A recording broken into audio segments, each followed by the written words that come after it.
I've visited over 13,000 churches in England and Wales, and that sense of excitement you get as you walk down the church path is sometimes overwhelming. You just want to get in and to see what treasures the church offers. And for that reason, I think many of us overlook the church door itself. We may recognise that it's old, but I think it's worth spending some time looking at the door furniture, which is a real link with our past.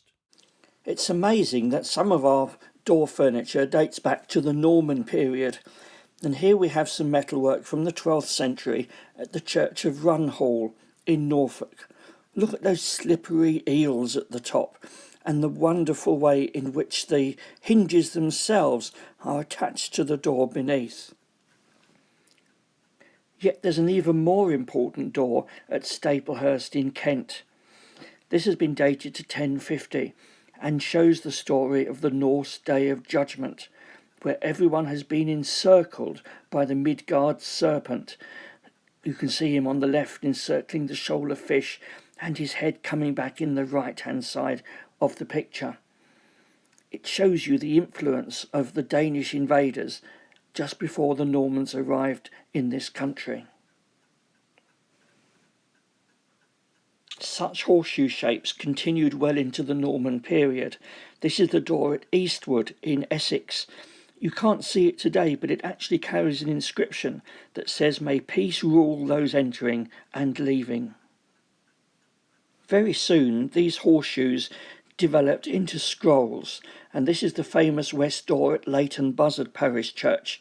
And you can see clearly towards the left-hand side that we're now including a door handle as part of the ironwork. But the majority of churches couldn't afford anything quite as elaborate, and here at Brook in Rutland, the two mighty hinges holding the planks of the door are designed to look like fish bones. Two hinges were sufficient to hold the door in place, but sometimes you needed extra protection. And here at Kingston Lisle in Oxfordshire, a lovely piece of wrought iron decorative strapwork was placed across the centre of the door between the two horseshoe hinges.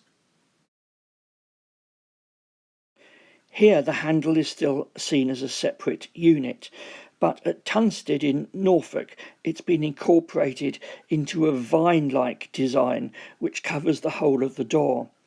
But because the door is made in two parts, it means that the centre, the handle itself, is not centrally placed in the design, so actually it looks rather one-sided. Most door handles or closing rings are affixed to their door by a saucer-shaped dome, like this one at Runhall in Norfolk, both portions of which are obviously original.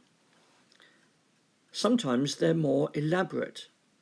At Withersfield in Suffolk, the closing ring itself is designed to look like two lizards in a circle, the circle of everlasting life, a familiar feature in our medieval churches.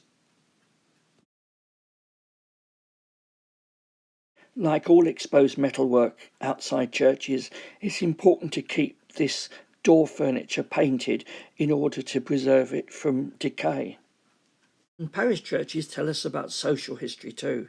Here at Stragglethorpe in Lincolnshire, we can see the rusty marks that show where the parochial notices were stapled to the church door.